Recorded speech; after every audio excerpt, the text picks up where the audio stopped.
بسم اللہ الرحمن الرحیم۔ ناظرین السلام علیکم، میں ہوں آپ کا میزبان صابر شاکر، وفاقی دارالحکومت اسلام آباد سے۔ کچھ اہم ترین خبریں ہیں اور خبروں کا تعلق ہے پاکستان کی قومی سیاست سے، وہ ذرا میں آپ کو دوسرے نمبر پہ دوں گا، لیکن پہلے چائنا میں جو کچھ ہو رہا ہے ذرا اس کی بات کر لیں۔ ایک طرف گورنمنٹ ہے، وزیر اعظم عمران خان چائنا کا اہم ترین دورے پہ ہیں اور وہاں پہ آج ان کی جو اہم ترین رہنما ہیں، عالمی رہنما، ان سے ملاقاتیں ہوں گی، ون آن ون ملاقاتیں ہوں گی، بائی لیٹرل تعلقات کے بارے میں بات کی جائے گی۔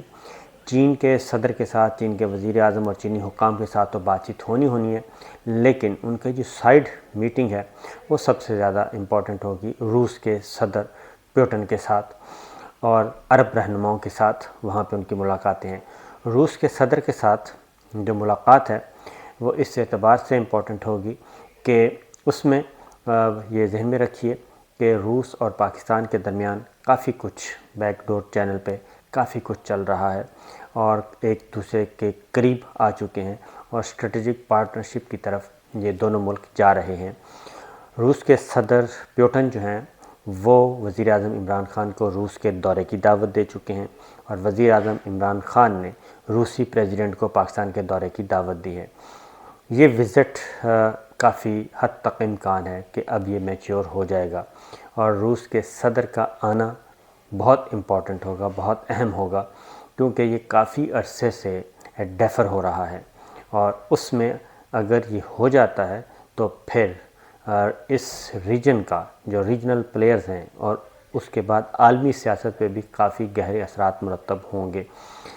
وجہ یہ ہے کہ روس اور پاکستان کے تعلقات بہت زیادہ ماضی میں اچھے نہیں رہے اور ایک دوسرے کو خوب نقصان پہنچایا ہے۔ مشرقی پاکستان کی علیحدگی، اس میں روس کا کردار تھا، اور پھر افغانستان میں جو کچھ ہوا اس میں پاکستان نے بھرپور کام کیا۔ تو یہ ایک بہت بھاری بھرکم چلا آ رہا ہے ایک دوسرے کا حساب، لیکن پچھلے کوئی 10-15 سالوں سے، کم از کم 15 سالوں سے یہ معاملات بہتر ہونا شروع ہوئے ہیں۔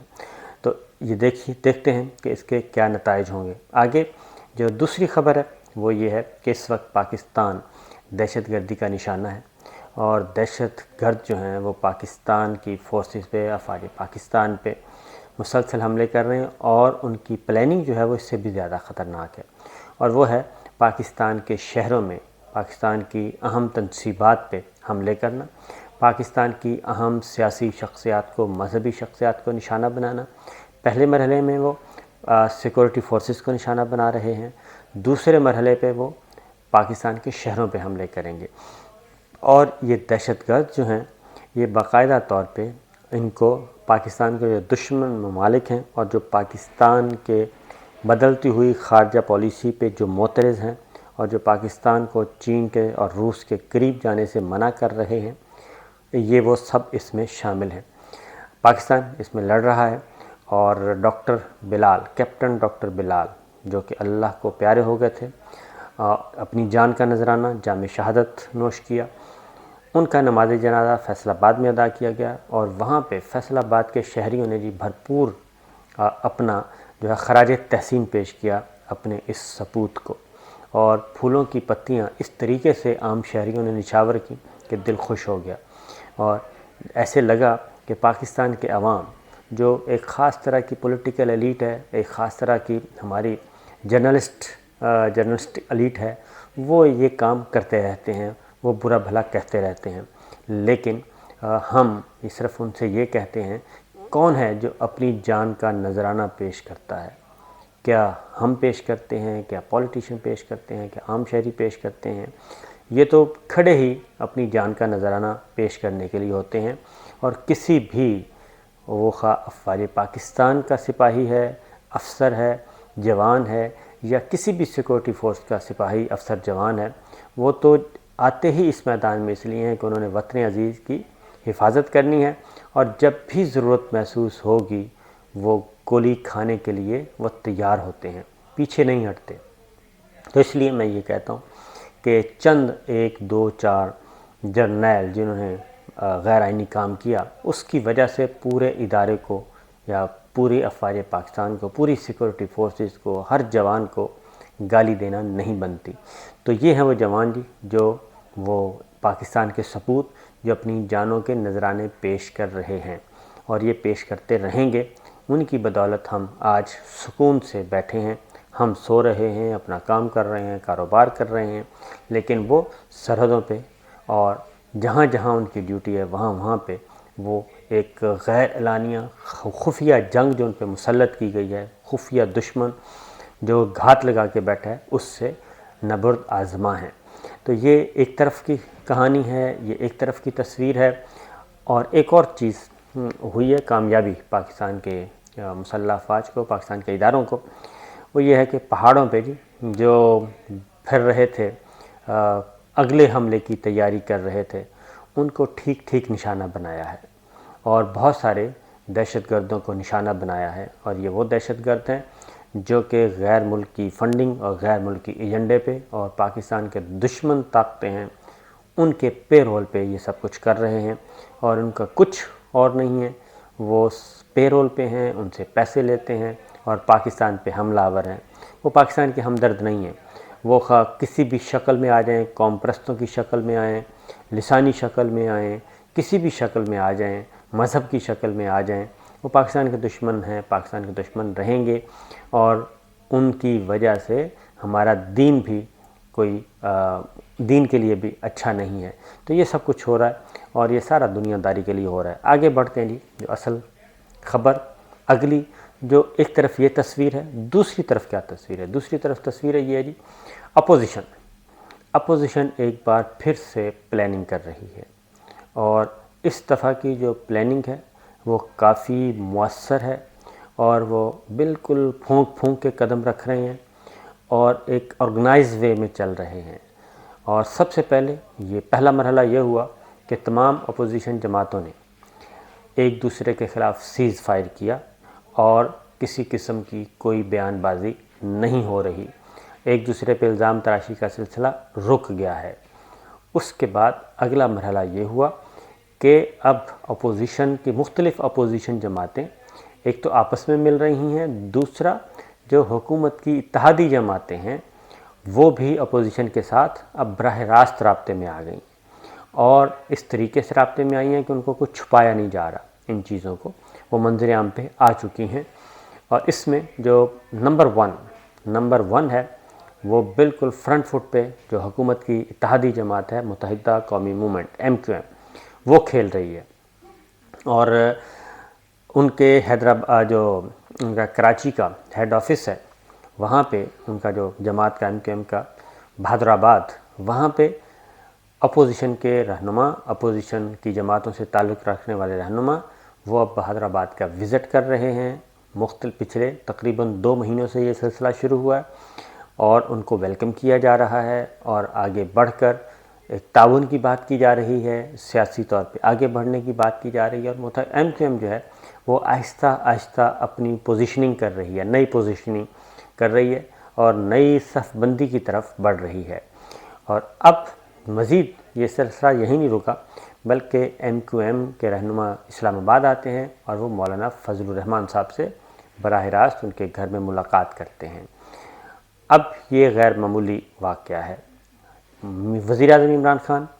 سب سے زیادہ جس رہنما کو لتاڑتے ہیں اور جن کے بارے میں برا بھلا کہتے ہیں، اور ان کے اپنے ورکر بھی، ان کے اپنی جو تیسرے درجے کی قیادت ہے وہ بھی مولانا فضل الرحمان صاحب کو لتاڑتے ہیں، اور وزیر اعظم عمران خان زیرو ٹالرنس ہے مولانا فضل الرحمان خان کے بارے میں، لیکن ان کی اتحادی جماعت MQM جو ہے وہ مولانا فضل الرحمان صاحب کے گھر آتی ہے، ملاقات کرتی ہے، سیاسی طور پہ آگے بڑھنے کی بات کی جاتی ہے۔ عوامی نیشنل پارٹی بھی اپوزیشن کی جماعت، وہ بھی متحرک ہے، ساتھ ہی ساتھ پاکستان مسلم لیگ کا خاموش ہے، لیکن اس کے انتہائی اہم رابطے پاکستان پیپلز پارٹی کے ساتھ موجود ہیں، آصف علی زرداری صاحب کے ساتھ موجود ہیں اور بلاول بھٹو کے ساتھ موجود ہیں۔ ان کا کھانا پینا، بیٹھنا اٹھنا، وہ ایک انڈرسٹینڈنگ، بہت زیادہ انڈرسٹینڈنگ ہو چکی ہے کاف لیگ کی۔ نیکسٹ، اب جو اگلا ایک اہم ٹرننگ پوائنٹ آیا ہے اور ایک بار پھر واپس آیا ہے، وہ آیا ہے شہباز شریف صاحب نے بلاول بھٹو کو ٹیلی فون کیا اور ان کو لنچ پہ بلایا، آج ان کو لنچ پہ بلایا ہوا ہے۔ اس کے بعد اگلا جو ہے انہوں نے ایک اور فون کیا، وہ کیا شہباز شریف صاحب نے آصف علی زرداری صاحب کو، اور ان کو بھی لنچ پہ بلایا۔ دونوں نے لنچ کی دعوت بھی قبول کی اور ان کے ساتھ ظہرانہ بھی کیا۔ اس کے بعد اگلا جو ایک اور سٹیپ آگے بڑھیں، اور وہ سٹیپ ہے محترمہ مریم صفدر صاحبہ اور حمزہ شہباز، وہ بھی شہباز شریف صاحب کے اس ظہرانے میں شریک۔ تو یہ ساری باتیں جو ہیں یہ اتفاقاً، یہ حسن اتفاق نہیں ہے، کیونکہ پاکستان پیپلز پارٹی اور مسلم لیگ نواز، بلکہ یوں کہنا چاہیے شریف فیملی اور زرداری اینڈ بھٹو فیملی، یہ بالکل ایک دوسرے کے اپوزٹ ہیں اور دور جا چکے تھے۔ اور سینٹ کے انتخابات کے بعد اور چیئرمین سینٹ اور کے انتخابات کے بعد، پھر لیڈر آف اپوزیشن جو سینٹ میں مقرر کیا گیلانی صاحب کو، اس کے بعد ایک دوسرے سے بالکل دور ہو گئے تھے اور براہ راست حملے شروع ہو گئے تھے،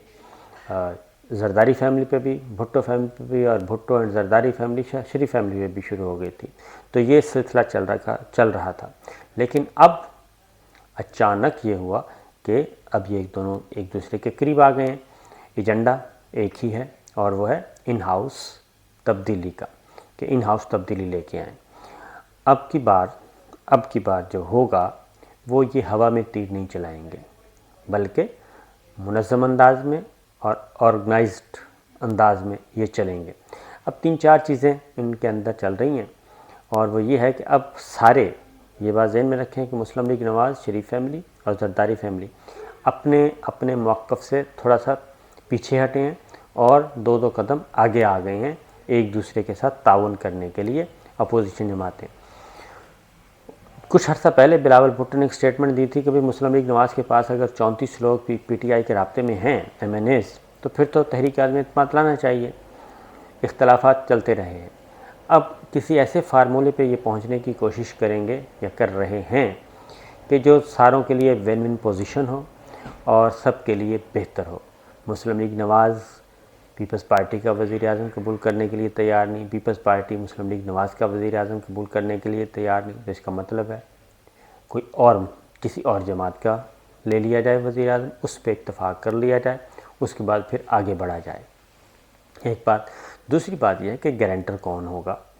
کیونکہ مسلم لیگ نواز چاہتی ہے فوری الیکشن، بہت کم عرصے میں، وہ زیادہ سے زیادہ وہ کہتے ہیں کوئی لیجسلیشن ان ہاؤس تبدیلی لائیں، لیجسلیشن کریں، اہم قانون سازی کریں، اور اس کے بعد کیئر ٹیکر سیٹ اپ آئے اور الیکشن کروائیں۔ یہ ہے مسلم لیگ نواز کا۔ پیپلز پارٹی تھوڑا سا وہ چاہتی ہے کہ ان ہاؤس تبدیلی لائیں، اپنے آپ کو سیٹ کریں، سال سوا سال، اس کے بعد الیکشن کی طرف جایا جائے۔ اب ایک اور بھی تجویز پہ کام کر رہے ہیں وہ یہ ہے کہ اگلا ہے کہ اسٹیبلشمنٹ کا موڈ کیسے پتہ چلے،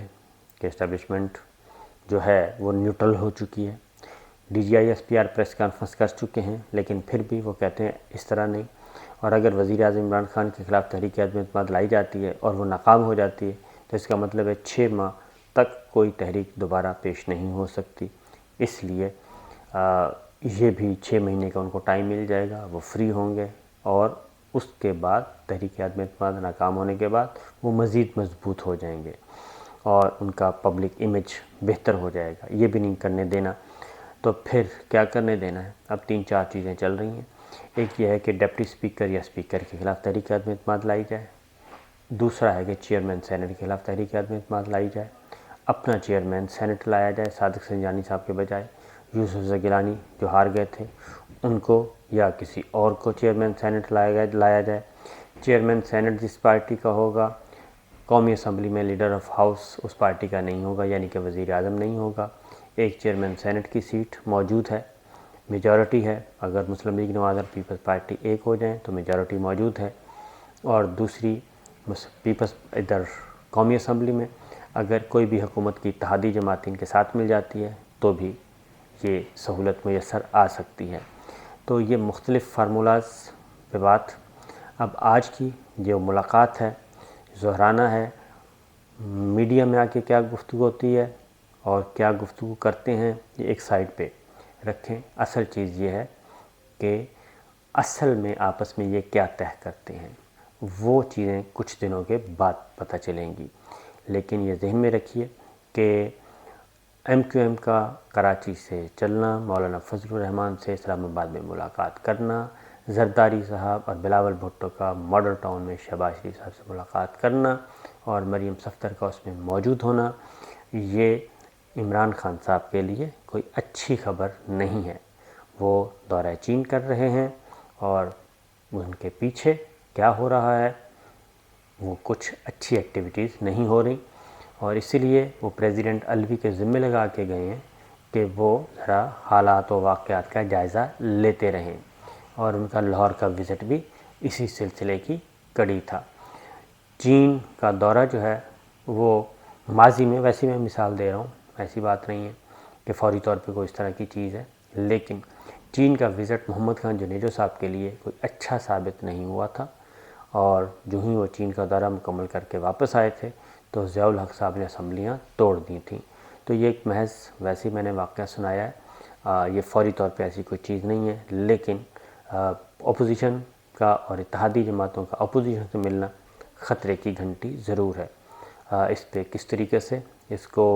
کرتے ہیں ریئیکٹ اور کس طریقے سے رسپونڈ کریں گے،